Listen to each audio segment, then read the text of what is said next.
Okay, good morning, everybody.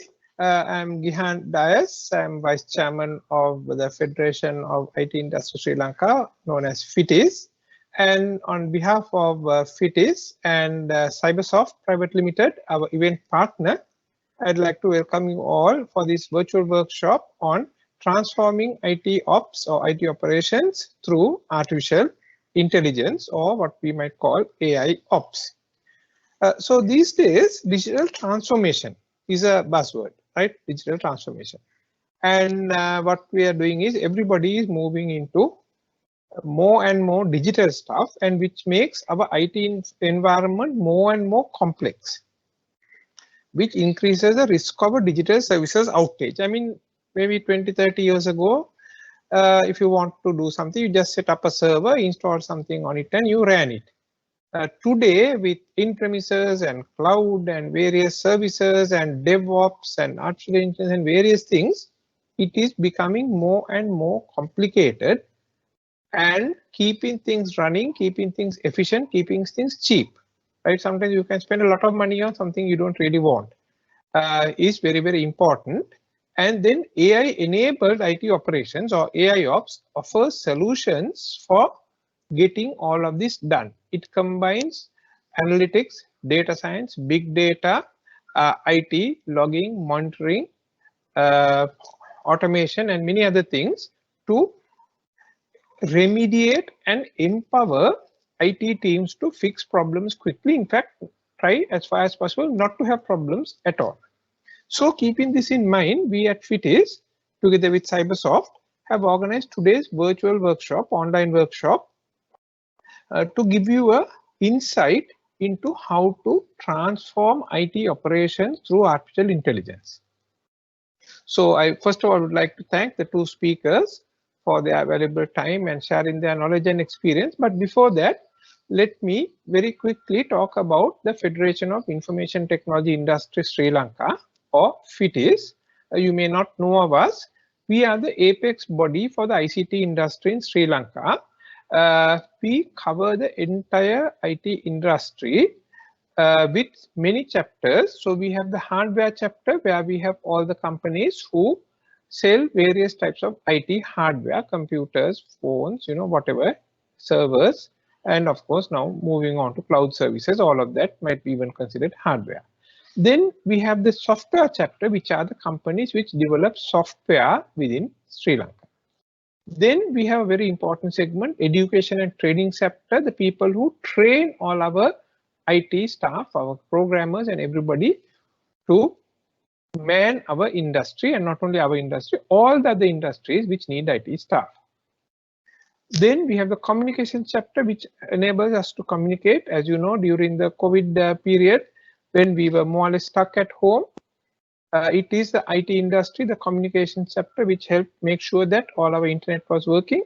Then, very important, one of our new chapters, the the digital services chapter, which is the digital services which allow you to buy things online, pay your bills online, do everything online. And today, I think most of you don't spend a whole lot of time waiting in queues to buy something or pay something. You just order it online and it turns up directly at home.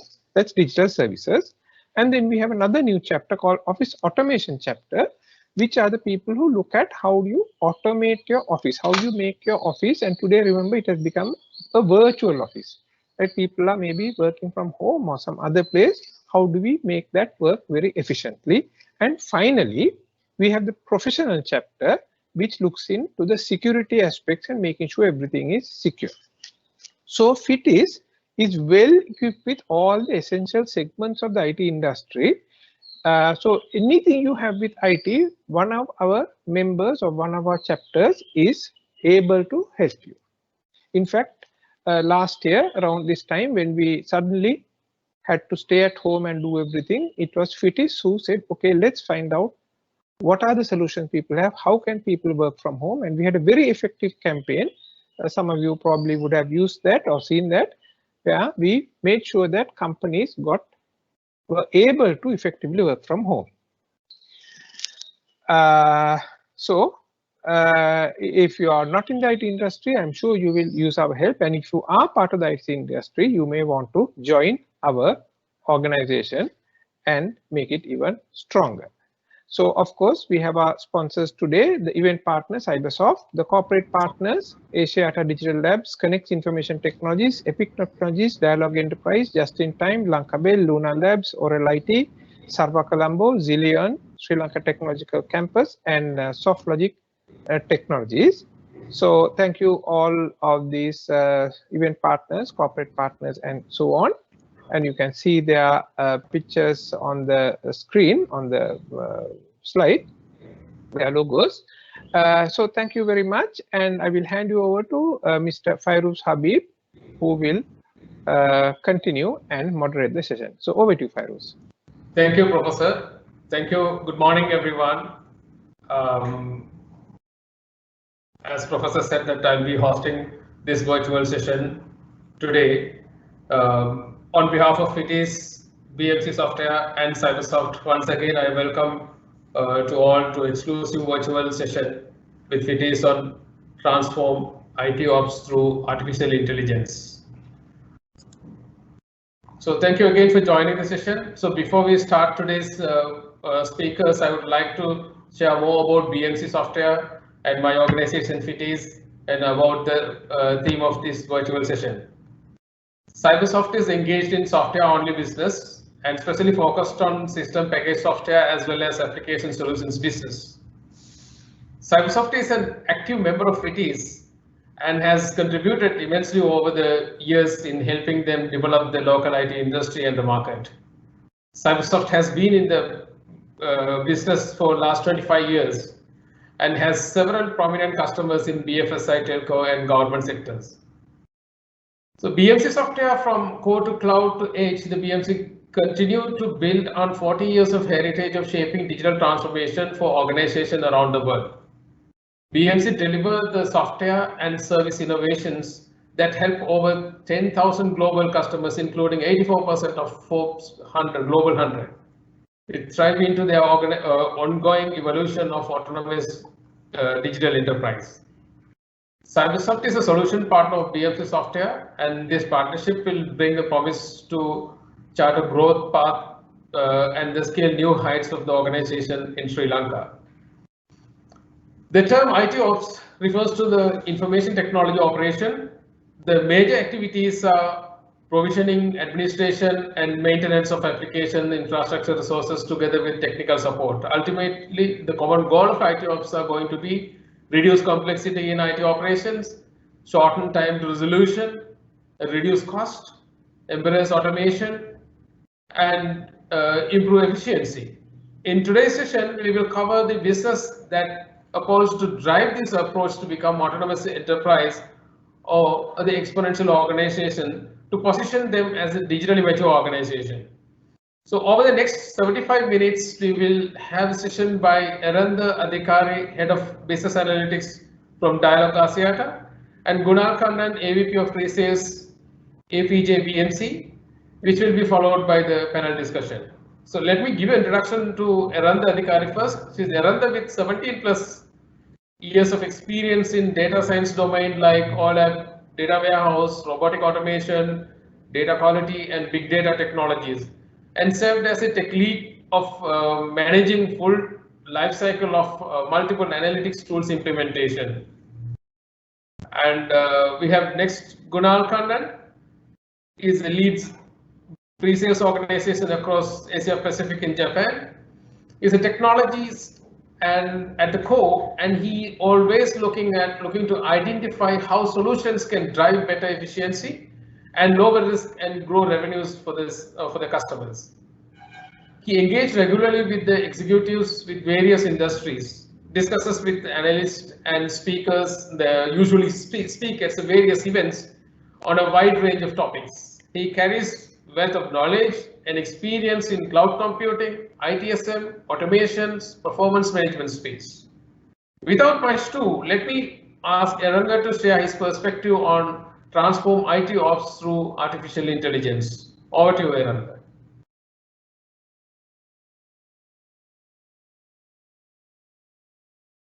Thank you very much, Fairoz. Sorry.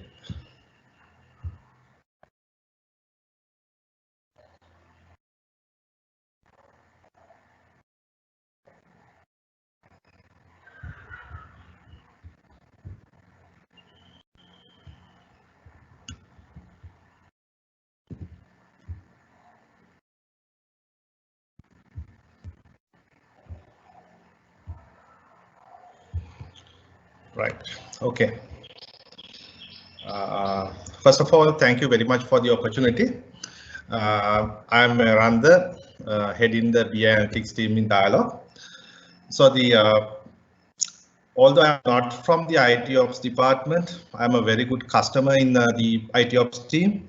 From the day one, I receive my desktop to my desk.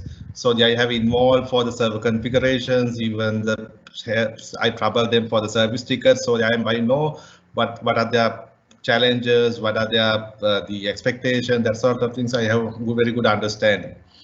So before through my presentation, I would like to cover basically what are the use cases and what are the key points that we should follow to when we go in this AI journey on the ITOps. So let me start with a small the understanding, because give a small understanding for you all why we need why we need ITOps kind of thing. So if we take last few decades, even if we take this last decade, so the business users are demanding a very lot at the moment. So it's not a pure because if we take the 10 years back, even we were because as a user, even I wait around 2-3 hours, few hours to reset my password or to get some solution, IT solutions. At the same time, sometimes we are a bit okay to for a small downtime, and sometimes we are okay to some sort of the slowness in the platforms kind of thing. But when it comes to today's world, that's not there, because the business users are demanding a lot for the services.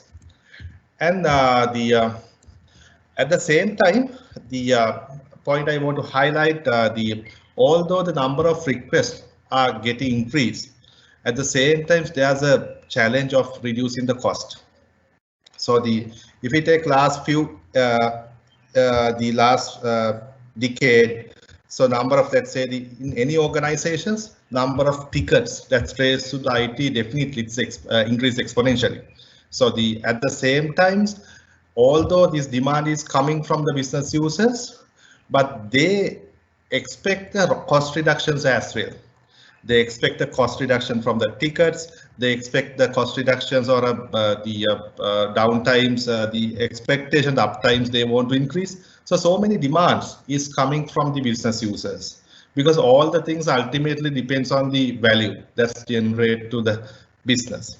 So because of this one, to bridge this issue or this challenge, I believe the main options to IT ops is the adapting for the AI ops kind of operations. So let me quickly quickly touch you what are the elements of IT ops. So if we take the IT ops, any data science or any projects, it start with data. So even with Dialog, we get a lot of data when it comes to our data lake. We get a lot of data from the different sources. It might be the CRM, it might be the billing, it might be the rating, it may be the sales systems.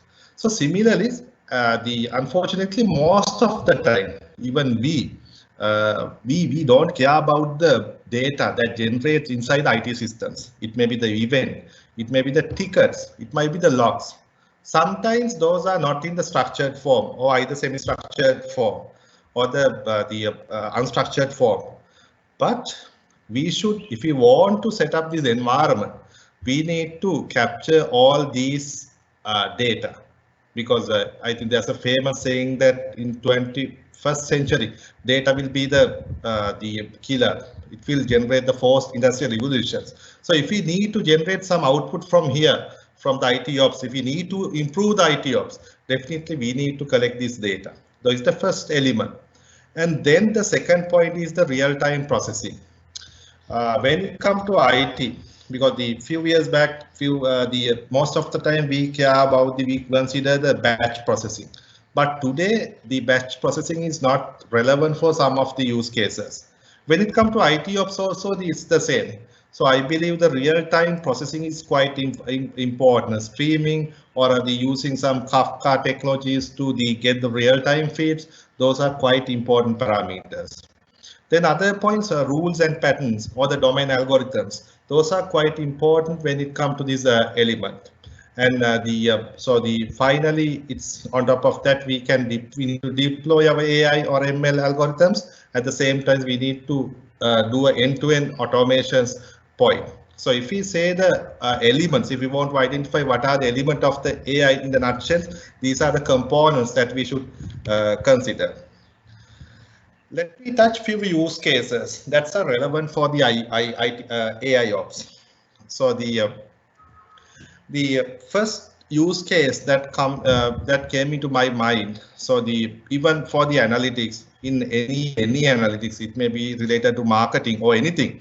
The correlations or the root cause analytics is quite important. It kind of descriptive analytics. For example, if there's a failure in certain let's say the servers or certain the fluctuations in the performance, if we need to identify the exact reason, sometimes by looking at few graphs, sometimes we won't be able to identify. The ultimate reasons might be the contribution from few factors. So in those scenarios, definitely it might not be an AI kind of thing, but at least the deep level analysis using some the ML algorithms is quite useful. Then if I move another use case, this is one of the common concepts or a use case that we can apply for any the IT ops organizations. It's the anomaly detections. Because when it comes to IT ops, if we need to generate some correct output, the correct output in the sense, if we need to monitor the performance of any server or any APIs or anything, we need to monitor it properly. But the traffics that coming to the AI, that API, it's depend on multiple factors. Now, if I take a small example from my end, from the dialogue end, if I want to monitor the API or a server, the payment gateways that's coming from the customers, the payment is depend on multiple parameters. It's depend on the number of hour. It's depend on the number. It's based on the day. It's depend on the whether it's a public holiday. It's depend on the some external parameters. It's depend on multiple parameters. But it's very difficult to define a rule. If you want to, let's say the survey is down kind of thing, if you want to, there's any fluctuations, it's very difficult to define the standard rule for that one. So definitely that sort of scenario, we need to define an algorithm.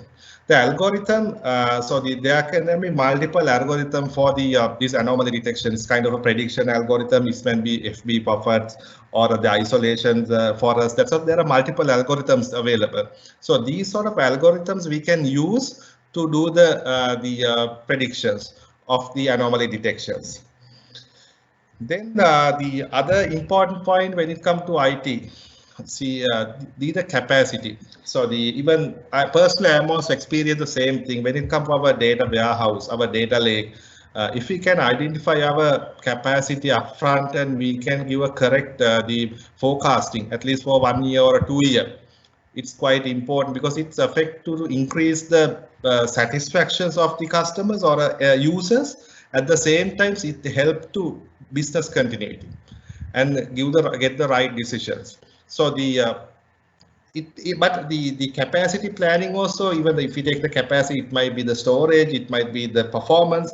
It's also depend on multiple factors, the data volume or data throughputs, that sort of things depend on multiple factors. So we need to identify those parameters, and if we can define a proper model to predict those stuff, it's a quite important when it comes to IT ops. And one more use case, the final use case, I identified the automated problem resolutions. This is because when it comes to problem solutions, last few years the natural language processing, the technologies. Even if you take the Google, it's evolved significantly. So when it comes to automated problem resolution, the ticket prioritization, ticket categorization, and even assignment, we can use a lot of AIs. We can embed AI components into these these parameters, because otherwise, if we do wrong categorization, sometimes if we take a customers when we lodge a ticket, if you do the wrong categorization, it will go. Let's say if the SLA might be 2 hours for one category, another category might be 7 days. So it may be going to a different departments. It may cause some unnecessary delays. So these are the few use cases I want to highlight you. There are multiple use cases, but when it comes to IT ops, I feel these are the key use cases. This can be extended into other areas as well into the IT ops. Then let me, from the organization perspective, I would like to give a few steps to follow the excel in IT, excel in AI for IT ops. The first thing, as organizations, even I feel the same, we should have a champion to drive AI. I'm referring for the AI, for the IT ops. So when it comes to the CIO, and if you get the proper support and proper resource allocations, and also for understanding of this exercise is quite important. For example, because we need to identify proper objectives of this project, at the same time we should allocate right resources to accomplish the target. So I feel the champion to drive AI is one of the key important parameters to success of IT ops or AI ops. Then the second point, what I see, identifying the use case and do the prioritization. So any analytics projects, I would say we should not do without any ROI. But when we select the project, we need to do a proper screening, because it's dependent on multiple factors. The screening should do first we need to analyze the data availability. At the same time, we should identify the impact, economic impact. For example, let's say the one server downtime or one API downtime caused some significant impact for the NPS, net promoting score, or let's say the revenue or the revenue impact, then we should prioritize that particular use case. And we should not start all the things together. First, we should start 1 or 2 use cases, do the prioritization, and then do the implementation end to end. And then we can move to the second use cases. So that's the approach if you want to get success in AI in the IT ops. The third point, the domain knowledge, because in any AI projects, although we say it's a black box, we can apply any algorithms, but domain knowledge is quite important, because when it comes to software engineers, they know in and about the what are the features, how we should model, that sort of thing. It's captured properly. But if we don't know the domain knowledge properly, it will be a big issue. So the data scientist and the software engineer and even the other relevant manager should work together. So it's a team effort, but this is also quite important when it comes to operationalizing process. The final point, there's a famous saying, perfection is enemy of AI.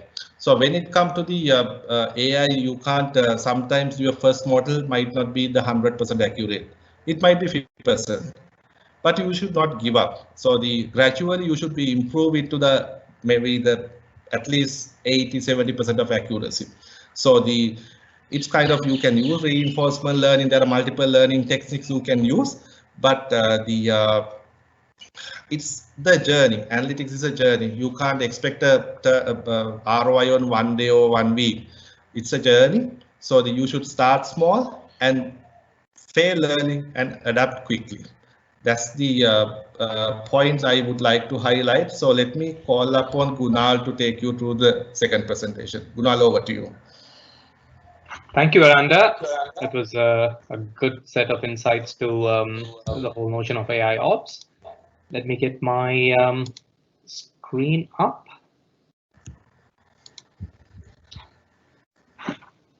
Good afternoon, or rather, I should say good morning to everyone. It's a little bit in the afternoon where I am. This is Gunal here talking to you from Singapore. I am absolutely pleased and honored to be in front of you all today. Well, I wish it was physically in front of you, but at least the best we can virtually in this webinar to talk to you all about where we are headed to as an evolution of IT operations. We had a great intro to the session by Professor in terms of establishing what we are seeing in the market and where we are evolving to. And Iranda set a very good context on what are some of the things to think about as we bring AI into operations. What I'm going to do today is continue that journey. I'm going to start talking about why did we get to this place? What are we doing about it? And for those of you who are looking at embracing some of these advances in IT operations, many of you might already be doing so in different forms. It's a good opportunity to level set and look forward to the future. So with that said, why don't I get started with talking about some of the things that we all hear in many of these sessions. You might have, you see these keywords in every email blast that you get, or if you go onto any tech websites, you see these terms. So I'm not going to keep on repeating the same things that we've all seen and heard, but rather just pinpoint to very specific areas which are becoming a challenge, especially if you are as part of operations, you're heading a team under operations, or you're part of an organization which depends significantly on your IT operations. Okay, so the first one, multi-cloud. We all are aware of the evolution of cloud technology, whether it is SaaS or platform as a service, infrastructure as a service. Every different area is available as a service today, right? And for those of you who have been in the industry for a long time, you'd say, nah, not so much different. We've seen this from service providers. I have been an MSP and we provided these services. It's the same thing with a different name. True, in a big context, yes, it is. But there is one element that is quite different from what it used to be as a service provider to now what's available in your AWS or Azure or Google Cloud, etc. The element of ease that almost anyone out here with a credit card can go out and consume that service within a matter of minutes. That's the reality.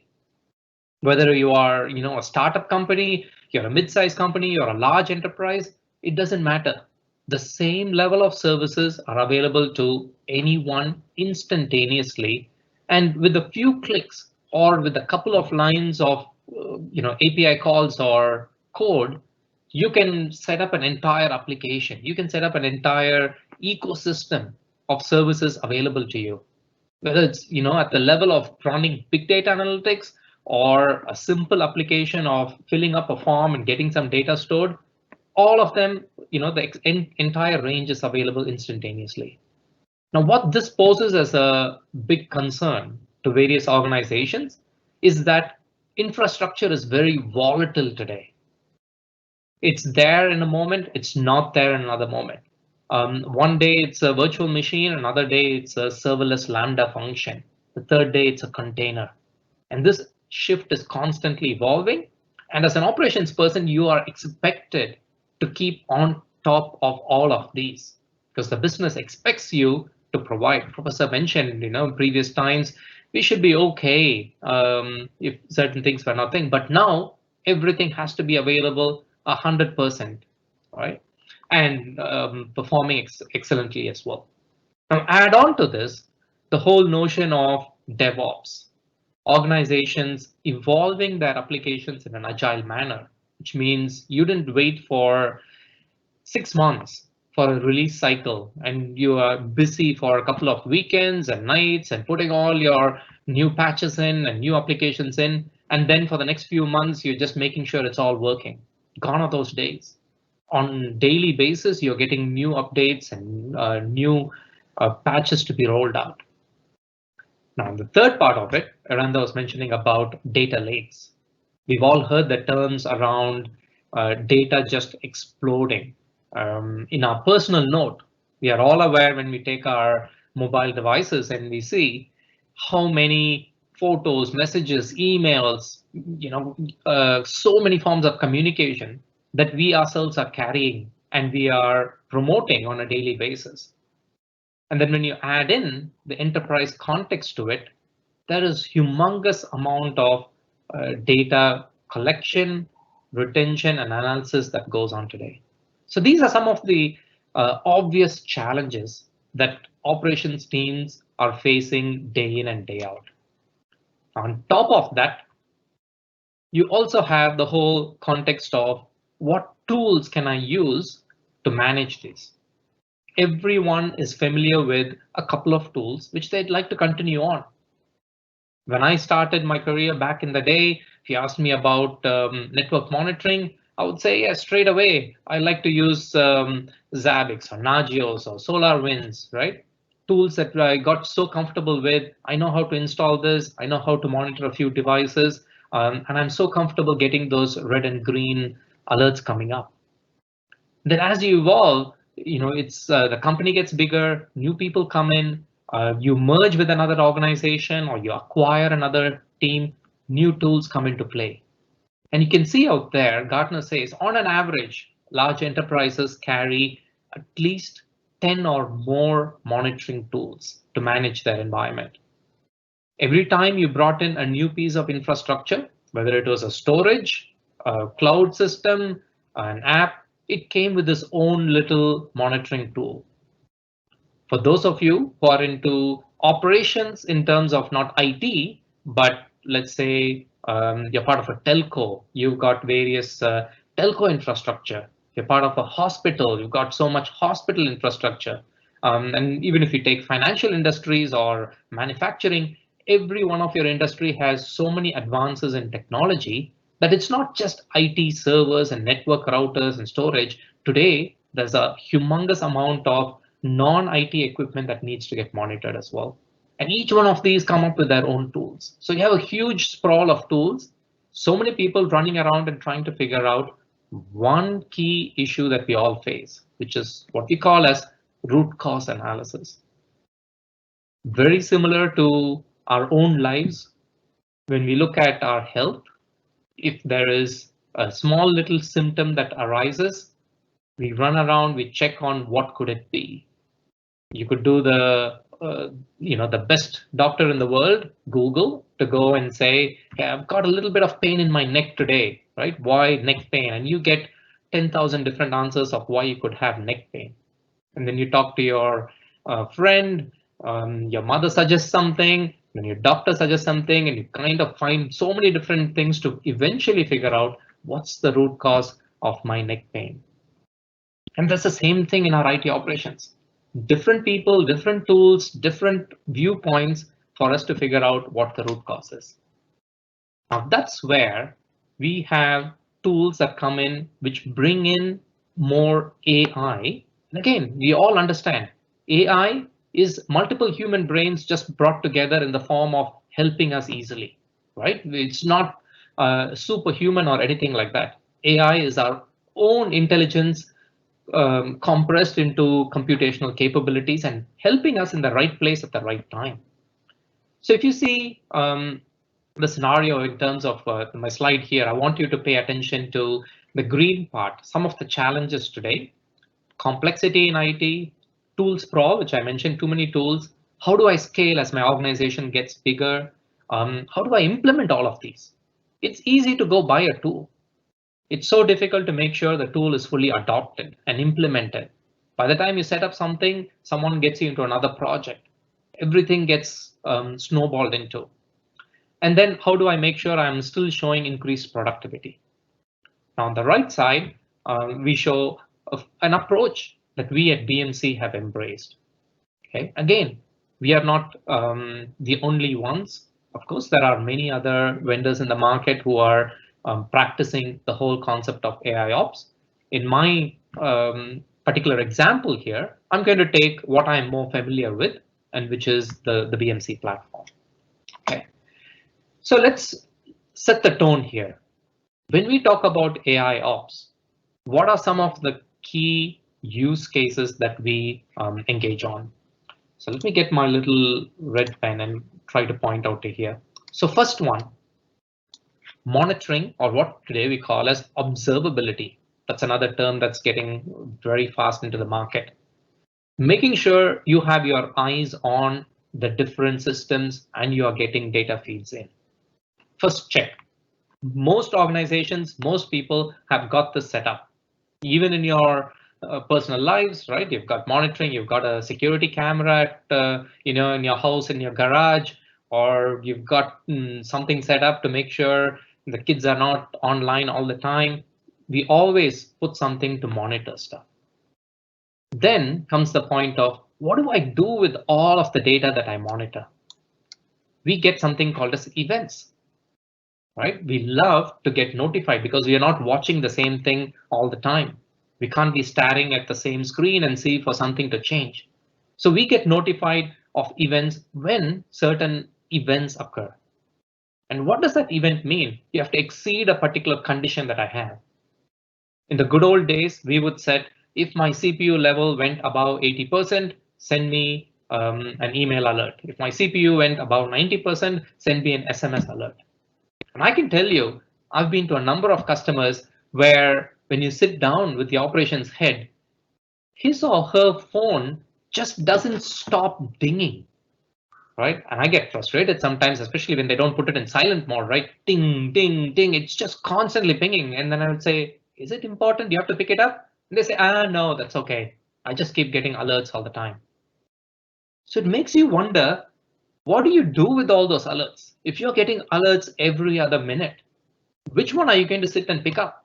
Or does it really mean I go back home and I scroll through all my alerts at the end of the day and say, oh, this one is important, I have to look up? Apparently, those are the alerts that come from his wife. And when I talked about noise reduction to them, one of the operations guys says, can I have a role to make sure that noise that comes from my wife is also suppressed? Anyway, jokes aside, noise is all of the events that you get most of the time. And what you want to get your attention to is the very specific event that you should pay attention for resolution. We spoke about root cause analysis. Root cause analysis is about once you have an event of something important that has, failed, is having a performance issue, how can I drill down and find what exactly caused it? War rooms are in place. We call them war rooms because people just pinpoint and focus, say, oh, it's a network issue. And the network guy says, no, I've checked my network. This should be in the database. Everyone is arguing about where could this be arising from? And you need a capability. This is where AI can come and help you to look into huge amount of data and get you there to the right place. Then comes what we call as intelligent integrations. Integrations are very critical because today's world, one person, one team, one tool cannot do it all. We've got so many different silos, so many unique knowledge modules and experiences. Arantha touched about it, right? You need the know-how and the skills. And every organization has this. You know the guy to call when there's a problem in the network. I know this particular individual, he knows how to fix this one. Oh, if it's a database, okay, I will call Anand and Anand knows exactly how to look into the database. Now that goes into individual knowledge bases, but if he or she was busy with something else, how do I still handle it? You want your support team to handle most of it and not having to go ping your specialist every time there is an issue. So let's talk about how BMC's Helix platform, we have a capability around AI ops, how this helps you in handling some of the challenges that I spoke about. Now, the next few slides, you're going to see a bunch of screenshots on the right part of my slide and a lot of bullet points on the left part of my slide. I'm going to ask you to focus just on the right side. The left side, we will be sharing these slides. You can use it to have a little bit of a read or share with your colleagues at a later time. So I'm going to ask you to focus more on the right side right now. Okay. So let's get in, let's look at the screen right now. As an overview in here, I am looking at 444 events that are happening in my organization, it's 7% up than normal, which is not a good sign. I've got anomalies showing up, incidents raised because of that, so many other data points in terms of services, etc. Okay, so initial overview just to get a high level view. Now let's get into what we call as anomaly detection. I'm getting data coming in, lots of metrics coming in. At some point, it gets wavy up and down. In most scenarios, if you had a flat threshold, every time that pointer went up, it meant there's an event. But that's not what we want. A spike coming up once in a while doesn't hurt anybody. But if it is beyond the normal, understanding what normal is for Monday morning, what normal is for Thursday evening, that's what AI can do. The machine learns of usual pattern and then highlights this is an anomaly. This doesn't happen usually at this time. That's where anomaly detection comes in, and there's a number of algorithms we can leverage. BMC's created a number of patents in this space as well, and we pride ourselves in terms of reducing the number of false positives and identifying the anomalies. Okay. Then we go into what we call as service models. Okay. What these are, if you look at the graph out here, you see some relationship map. A lot of from top down, IT enablement relies on VMware tools, which relies on Windows Server, which relies on this Jira system. So there's a lot of relationship within our applications today. Now we help map these, and when an issue happens, we help trace the exact area that you should be looking at. Where is the root cause and what are all the impact from that root cause? Not the whole picture, okay, but just narrow down, spotlight into where are just the impact itself, right? And then you also get some insights about the impact. You look at what are the number of events that have happened because of that particular impact. So a lot of focused effort goes into where the problem is than the distractions that exist. Okay. When we talk about service models, it also means that every infrastructure component that you have gets mapped back to a business level. For a network operator, when a router has an issue, his focus goes entirely in that router. And he or she doesn't care or usually doesn't wonder what are all the business impact from that router.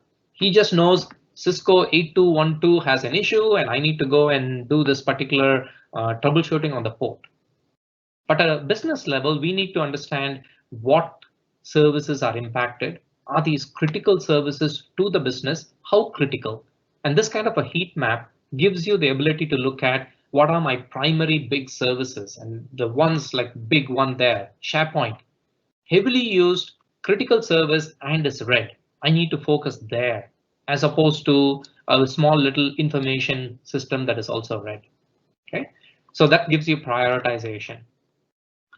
Then we come into probable cause analysis. Difference between root cause analysis and probable cause analysis is that sometimes, or quite often, many times, an issue happens not because of only one thing occurring. Usually those things are easy to fix. We always take these examples of, hey, a network router failed and then so many systems got thing. In today's world, we've got so much redundancy that we don't allow for one small system to break the whole thing. So most of the times when we have an issue, it's a culmination or a combination of various things happening around the same time or a domino effect. Something happened and then this triggered it and that triggered it and eventually gets into a problem. So what probable cause analysis does for us, and again, this is AI coming into the picture, is starts putting probability. So in my screen, if you pay attention to the left bottom part, it says 82% chance that this is the impacting system. It's a SQL server, or it's actually an Oracle server there, which is causing the problem. But there is also a 75% chance that it could be another system as well. So it starts building that confidence level. On the right side, you can see how confident is the system, right? And this is where AI stops itself and human intelligence comes and prevails on top of that to determine. And if you see on the very top here, you see a sliding bar. And what this shows is the way the system responded. So I can actually wind back the clock. It's like having a time machine. You can wind back and see at this point what happened and what was the probable cause. At 30 minutes later, what else happened? So you can look at the domino effect. You can see what we call as the causal entity and then the impacted entities as well. Okay. Now, like I mentioned before, we are not alone in here. We don't claim that we are the only platform or the only solution that you will need. Most organizations have made a lot of investment in apps like in App Dynamic or Dynatrace or New Relic, etc. So we want to leverage your investment and we bring in metrics, we bring in events, we bring in data models from our third-party friends into our platform as well. Okay. And pretty much getting to the tail end now, bear with me. You've seen a lot of cool stuff here. Now we could also say that, yes, AI can do so many things, but what if my environment is unique? What if I have these unique set of requirements? Yes, of course, you're not alone. Many customers have that. And what usually happens is we start building rules, right? The whole thing around AI is putting a lot of rules in place. If this, do that, if then do this, etc. Right? Now, instead of writing any scripts, any kind of commands through drag and drop, we allow for you to create additional rules or policies in place, just like this flowchart here. I can start up, I can say, if this event comes in, I want to also enrich the event, meaning the event only sent me an IP address. And I'm not good at reading IP addresses. I don't mean I can read 192.168, blah, blah, blah. But what does that IP address mean to me? I can enrich that by taking data from my CMDB and say this IP address maps to this application, the device, and this maps to this application and this business service. I enrich the data and then take actions around it. Okay. Logs. I'm sure many of you have spent hours trying to fiddle through humongous sized logs. It's the typical story of needle in a haystack. Every system throws logs, lines and lines of it. How can I bring this and find the right line in the right log file that is important to me? Now, we leverage open solutions like Logstash, Elk to bring in the best of Elasticsearch combined with log monitoring and storing into the same system. So from an event, you can also get down to the very specific log elements.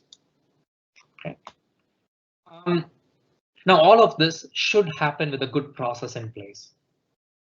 ITOM or IT operations management, tightly integrated with IT service management, brings in a good flow of when an event happens, who gets notified, who takes action on it, what kind of SLA should I be maintaining, a lot of next step actions. While you fix the issue, you're making sure that you are aligning to best practices of service management. Okay.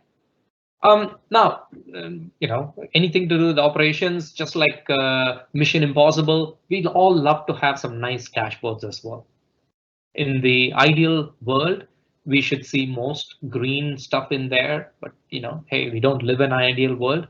So, but we do provide persona-based dashboards that you can consume and use depending on what your focus is. As a business owner, business services. As a database owner, various database metrics. As a network owner, various network device parameters that you want to see. So customizable dashboards are critical based on the persona. Okay. Now, that's a quick view of different areas of IT ops that you can put in play with leveraging a platform like BMC. Okay, that's the theory put into practice. Now, how do you make this happen? Here's a logical architecture. What you could do is look at something like this. And then in your organization, you can start looking at, am I monitoring my logs? Am I monitoring my storage? What do I have? Do I have my data center all looked at? and you can put a checkbox, okay, applications being monitored. Then you look at how am I bringing capabilities like correlation? How am I doing my anomaly detection? How am I doing dynamic baselining?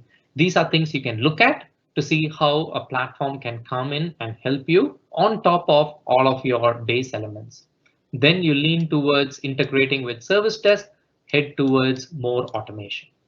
So this gives you, a good framework to look at. Now, what tops it all is the machine learning and analytics.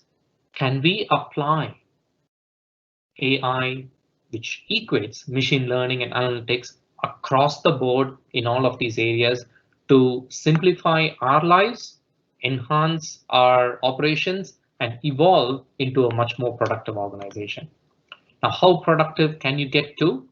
Like to share a couple of examples here of customers who have embraced these capabilities and have got about 50 to 80% reduction in time spent. These are the times when it's pinpointing and you go analyze this and I'll go find this one and come back and no, we have not resolved all the complexities and trouble that we get into that can be reduced. Your mean time to repair, 30 to 75% reduction. Big time in terms of noise reduction. We spoke about noise. Remember the events coming in, thousands of events from various places. Cut out the noise, highlight what's important to me. And most importantly, avoiding downtime, which is what we want in today's world. It happens by finding the problem quicker. The sooner you find the problem, when it happens, hopefully it doesn't, but when it happens, how quickly can I fix and avoid my downtime? Okay. So happy to share with the more examples like Park Place Technologies, one of our customers who provide services like IT operations to a number of large organizations, over 500 customers that they support. They use this platform to enhance their services as well. Okay. So I hope today's session has given you a bit more of an insight on how you yourself can evolve your IT operations into a more AI-led operations. And I'm open to any questions that might come from the floor that we can help you with. With that, Fairuz, I'll pass it back to you. Thank you, Kunal. Thank you, Kunal and Aranda, for sharing your perspective on transform ITOps through artificial intelligence. So I hope the use cases and perspectives are critical and heavily used in today's information systems, and especially automated problem resolutions, probable root cause analysis, correlation analysis, and finally, that be able to get into that root cause of all issues and these events which is got generated. So the most common use cases have been discussed by both the speakers. As Aranda mentioned, the analytics is a journey. You got to start small and adapt very quickly. Yes, AI can do much more things for us. So let us move to the next session, which is the panel discussion. Before that, just to remind you that there's a Q&A panel. Please raise your questions over there. We'd love to answer those questions. Okay, I would like to invite Aranda Adhikari and Gunal Kannan for this panel discussion. So many of these pandemic-driven technologies we are talking about today, which advancement will definitely continue. And this will be accelerating and driving on the ongoing digital transformation of an enterprise. And this makes a great effort to achieve operational excellence, and that would take you to this become an autonomous enterprise, or we call it exponential organization. So in today, we have seen the 2 to 3-fold increase in the data volume annually. According to IDC, the global data sphere will grow from 45 zettabytes in 2019, which can go up to 175 zettabytes in 2025. So 2020 expanded our need of real-time data, and if that indicates anything, the coming years will define the requirement for success as companies and industries worldwide become entirely data-driven and automating many components of business operation and their processes. So the more data we have, better decision that we can make, while data overload from the modern digital environment, this can also delay repairs and overwhelm the IT processes or the IT operation teams. So noisy data, like Gunnar mentioned, noisy data sets will become an obsolete barrier for us. How do we identify what is critical, what is not? This is going to be on real time. But we don't need noise. The operation team should be able to pick up the information, what is important for the organization. So let me pass this question to Eranda. What is your take on AI adoption in data analytics and IT operations? How is it being used in your organization and industry as a whole? Over to you, Eranda. Yeah, Farooq, let me explain the few points. When it comes to dialogue, actually we have very large IT teams. We are totally depend on the IT. Because it's a or most of our operations, they do monitor, they do lot of analysis, correlation analysis. So in other, there was a programs we call it analytics at the edge. There we identify IT also as one of the department, one of the area we should do some analytics and AI implementations. They actually, as a personally, I didn't believe that there are a lot of use cases from the IT side. Fortunately, actually, our CIO, he also encouraged the team come up with IT use cases, and people, the lot of we receive around 7 or 8 use cases. So it's more or less the anomaly detections and even the classifications kind of problems. So I feel in dialogue perspective, we started the journey and we have prioritized few use cases at the moment, and we are trying to implement end-to-end that particular use cases. It's mainly on the anomaly detections. So when it comes to prioritization, what we have done is we identify the economic impact or a value or an impact for the business processes, and based on that we did the prioritization. So when it comes to this year, our plan is to do the full implementation, end-to-end implementations. It includes the real-time processing plus the execution, and expand into the other processes. That's our plan for. Yeah, thank you.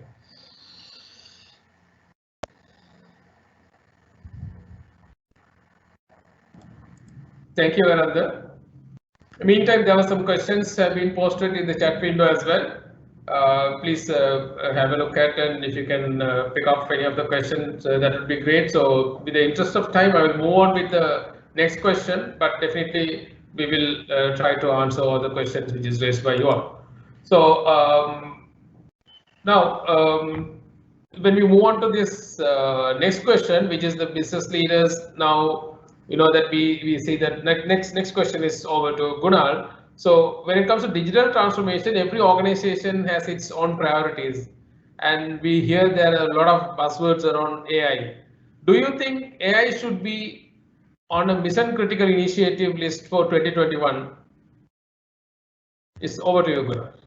Sure, Pyros. Now, the question is around prioritization for different organizations, right?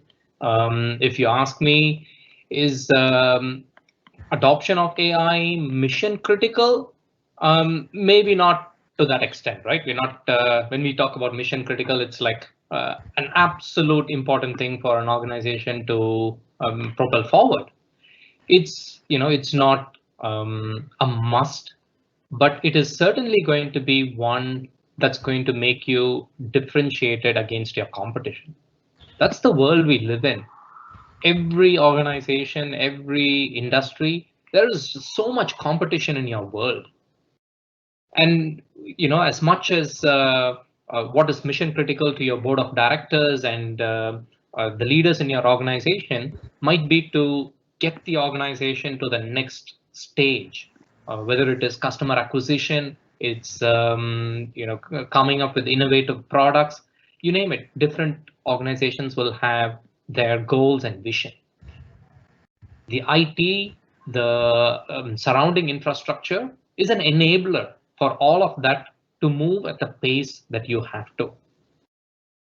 To get there, to make the your GTM or your go-to-market effective and faster, you need a team that supports you effectively.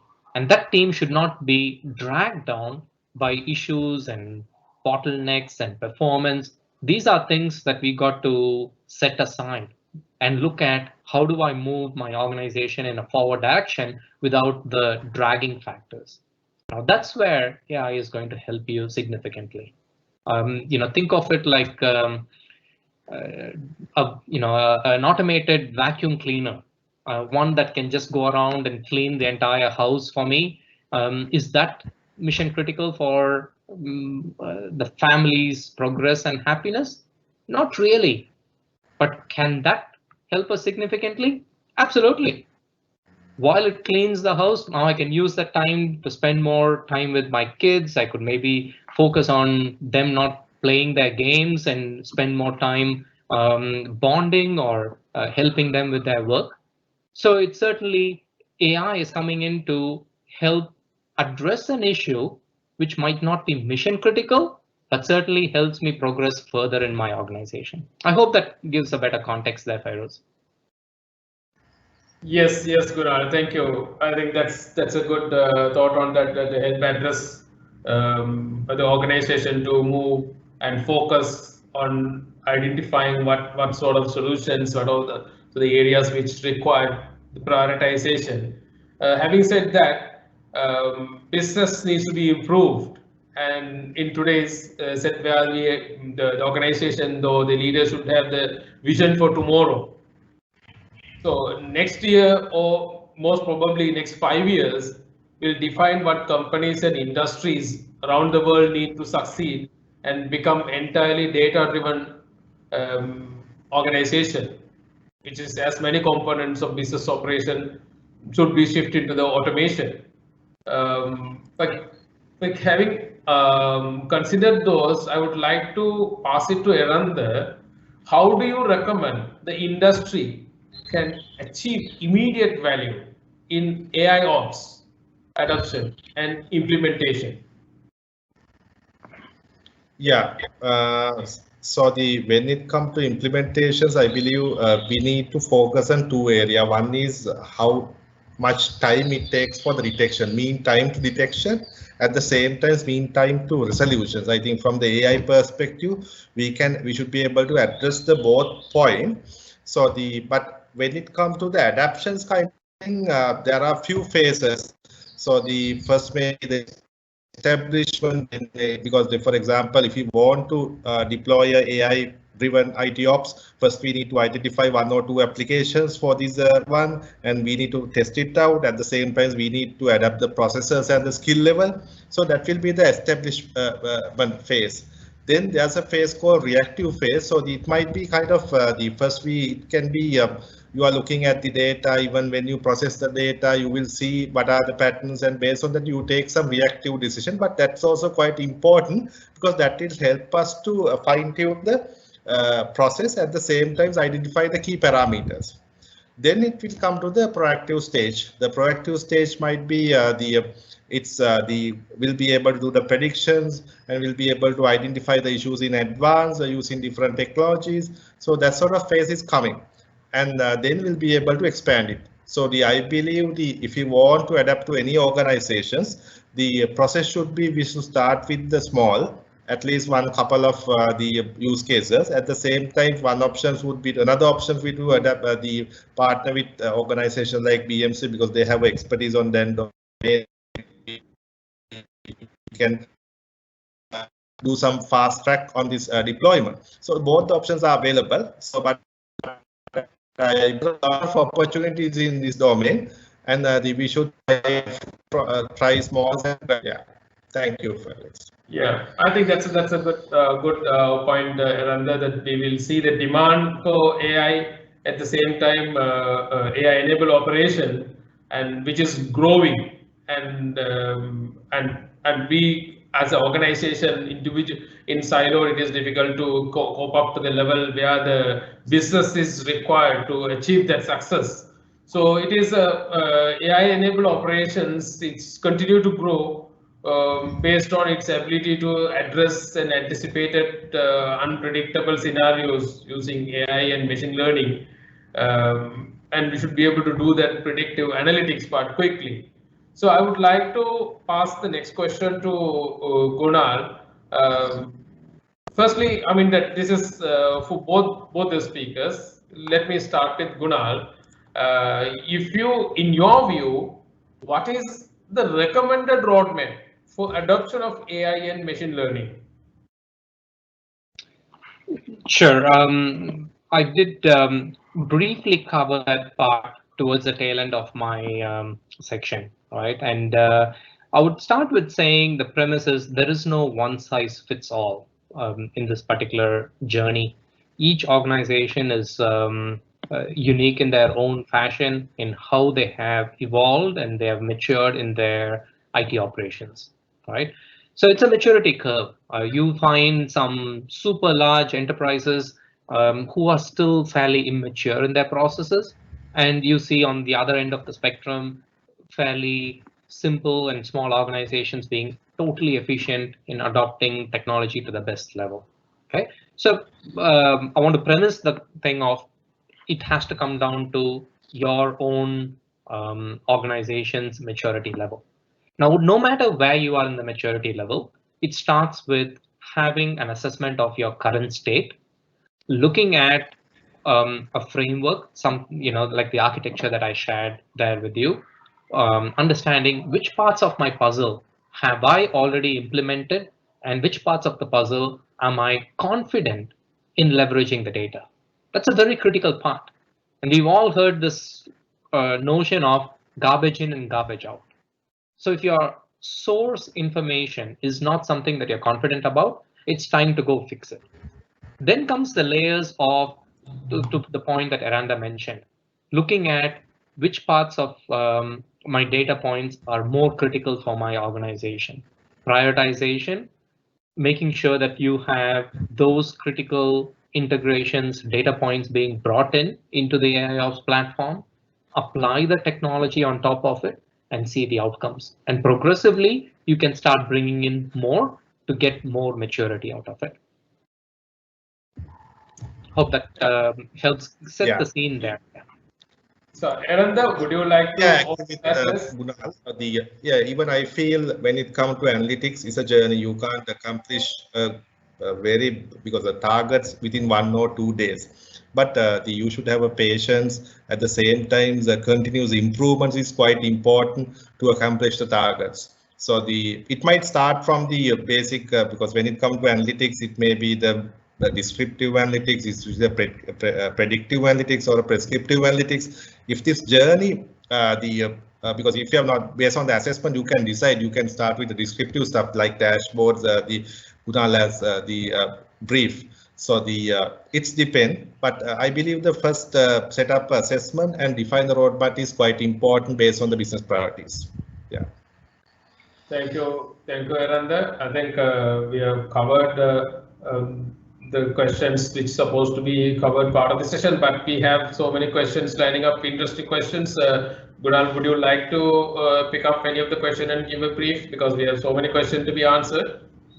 I started putting responses to some of those there, Fairoz. I'm right now at the point of answering to one which talks about being predictive, right? We spoke a lot about reactiveness, understanding root cause and probable cause, etc. Yes, AIOps certainly gives you predictive capabilities, assessing your trend of how a particular application is behaving or a particular service is behaving, and the prior history knowledge, mapping that machine learning can start modeling where the trend is headed to, right? And we've seen this in all areas, whether this is your stock market analysis or currency gauge or GDP, etc. Wherever you can apply mathematical models to use historical data to do trend analysis and give prior warnings. Certainly exists in AIOps. And one of the questions there was, how much data should I have to ensure that I'm getting these models? There isn't really a finite answer to this. My experience says that having anything more than 3 to 6 months of consistent data collection is a good starting point for you to do ideal prediction. But that said, that depends on the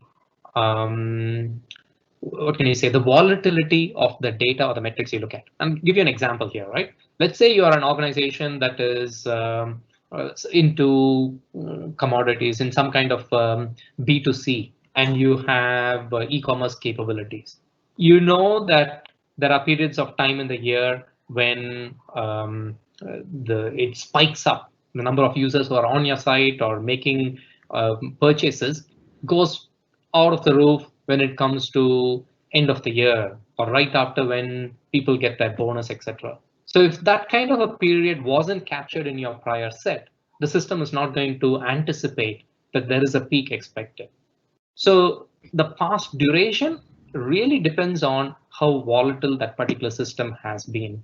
But 6 months data is a good starting point. So I hope that answers one of the questions that I was about to type in. Okay. Any others that we want to pick up? So I can go, Aranda. There was one that was asked of you. Maybe. Yeah. I believe the one point I want to highlight because when it comes to the analytics in the cloud operators, they have native tools. We can use it if you want to try out on your own few the algorithms. At the same time, they ask how long we should maintain the. There was a questions. How much time it takes to evolve a model. Most of the time it takes around 4 to 6 months to evolve, but we can, because come to a very matured level, but it's depend on the quality of the data. And when it comes to our scenarios, the dialogue scenarios, what are the use cases that related to customer, we use a chatbot. That's also used in some NLP, natural language processing. It's a bit challenging because we use English, Tamil, multiple languages, but we have a chatbot on top of that. I'll take one here from Gayan, if I'm pronouncing the name correctly. Apologies if I'm not. The question is around, should companies build their own AI ops capabilities, or should they use commercial tools like BMC or ServiceNow that we've spoken about? There's pros and cons for both sides, Gayan, I would say.